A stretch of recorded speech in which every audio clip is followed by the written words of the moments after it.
ఉగ్రాయ చ భీమాయ చ నమో వగ్రే వధాయ చ దూరే వధాయ చ నమో హంత్రే చ హనీయసే చ అని ఆ మంత్రాలు చదువుతూ అభిషేకం చేస్తుంటారు. సన్నటి ధార కింద పోస్తుంటారు. చేశారు అభిషేకం అంటే పదార్థం తర్వాత పదార్థం పోసేయకూడదు, అది అపచారం అని. ఎందుకు అభిషేకం చెయ్యాలో, అభిషేకం చేసేటప్పుడు ఎలా చెయ్యాలో, పంచామృతాల్లో కూడా దేని తర్వాత దేన్ని వాడాలో, మహార్థానికి మధ్య శుద్ధ జలంతో మళ్ళీ ఎందుకు అభిషేకం చేయాలో రాశారు. రాస్తే అందులో మొట్టమొదటి ఆ పాలు, పెరుగు, నెయ్యి, తేనె, పంచదార ఈ 5 మీరు తెలిసి చెయ్యండి, తెలియక చెయ్యండి. ఆయన సర్వలోకములకు రక్షణ భారం వహించినవాడు. ఆ పరమశివుడికి అభిషేకం జరిగితే, పాలతో అభిషేకం చేస్తే మీరు నోరు తెరిచి ఏది అడగక్కర్లేదు, గుర్తుపెట్టుకోండి. పాలతో అభిషేకము చేయడము చేత సర్వసౌఖ్యములు కలుగుతాయన్నారు.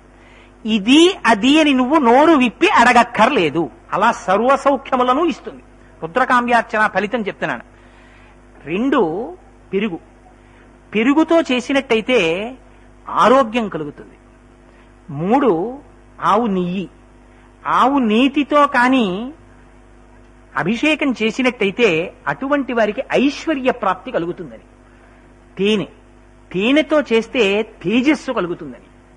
పంచదార, పంచదారతో చేస్తే ఎప్పుడు ఏదో దుఃఖం ఏదో దుఃఖం ఏదో దుఃఖం వెంట తరువుకొస్తూ ఉంటుంది కొంతమందిని. ఆ దుఃఖానికి ఇంకా ఉపశాంతి ఉండదు, అలా బాధపడుతుంటారు. ఏమిటోనండి అసలు మా కష్టాలు తీరట్లేదు అంటూ ఉంటారు. మళ్ళీ ఆ పంచదారతో అభిషేకం గురించి కూడా అసలు ఆ అభిషేకం, అందుకని ఆ మెత్తటి పంచదారతో అభిషేకం చేస్తే దుఃఖ నివృత్తి. ఎటువంటి దుఃఖం కూడా పరమాత్మ అనుగ్రహం కలిగిందా తీసేస్తారని.